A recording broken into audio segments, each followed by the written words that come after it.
Hi there, let's talk about person and number of a subject.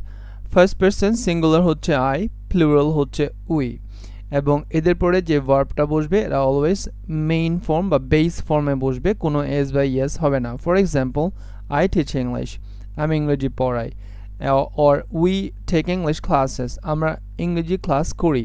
তাহলে এখানে দেখেন আমি মেইন ভার্বের সাথে কোনো এস বা ইয়েস অ্যাড করি নাই। অ্যান্ড সেকেন্ড পারসন, এটার সিঙ্গুলার হচ্ছে ইউ অ্যান্ড প্লুরালও হচ্ছে ইউ। এরপরে যদি কোনো ভার্ব হয় সেই ভার্বের সাথে কোনো এস বা ইয়েস হয় না। For example, you need to listen to him, তোমার তার কথা শোনা উচিত। এখানে দেখেন আমি নিডের সাথে কোনো এস বা ইয়েস অ্যাড করি নাই।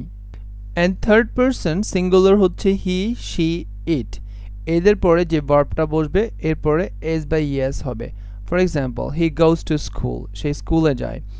She likes chocolate, সে চকলেট পছন্দ করে। It seems difficult to understand, মনে হচ্ছে এটা বোঝা অনেক কঠিন। দেন এগুলোর প্লুরাল হচ্ছে they, সো they এর পর যদি কোনো ভার্ব আসে ওটার সাথে আমরা কোনো রকম এস বা ইএস অ্যাড করব না। যেমন ধরেন, they need to go home, তাদের বাসায় যাওয়া উচিত। এখানে নিডের পরে কোনো এস বা ইএস আমরা অ্যাড করব না।